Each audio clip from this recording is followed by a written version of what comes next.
Hello friends, back to next video in Tirumala. ఈ వీడియోలో నేను అపూర్వ శిలా తోరణం గురించి చూపించబోతున్నాను. శ్రీవారి పాదాలు తర్వాత మేము దీన్ని సందర్శించడానికి వచ్చాము. ఈ శిలా తోరణం శ్రీవారి ఆలయంకు సుమారు 1 కిలోమీటర్ దూరంలో ఉంటుంది. ఇదొక ప్రకృతి అద్భుతం. ఇది సహజంగా ఏర్పడిన న్యాచురల్ రాక్ ఆర్క్. ఇది భారతదేశంలో ఉన్న అత్యంత అరుదైన ప్రకృతి శిలా నిర్మాణాలలో ఒకటి. దీని వయసు సుమారుగా 25 కోట్ల సంవత్సరాలు ఉండొచ్చని సైంటిస్టులు అంచనా వేస్తున్నారు. దీని విశిష్టత, ఇది ఆర్క్ ఆకారంలో 2 రాళ్ల మధ్యలో ఏర్పడిన తలుపులాగా ఉంటుంది. ఇటువంటి ప్రకృతి నిర్మాణం ప్రపంచంలో కేవలం 3 చోట్ల ఉన్నాయి: తిరుమల, 2 USA, 3 ఆస్ట్రేలియా. దీన్ని అర్లీ మార్నింగ్ కానీ సన్సెట్ టైంలో కానీ షూట్ చేస్తే చాలా ఆహ్లాదకరంగా విజువల్స్ వస్తాయి.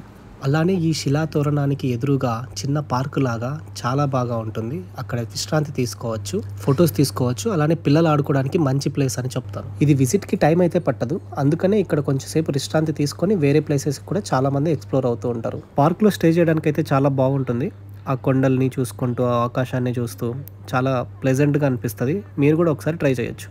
అలానే ఈ శిలా తోరణం కానుకొని చక్రతీర్థం అని ఉంటుంది. అది నెక్స్ట్ వీడియోలో మీకు చూపించబోతున్నాను. Subscribe to my channel, hit the bell icon. See you in the next video.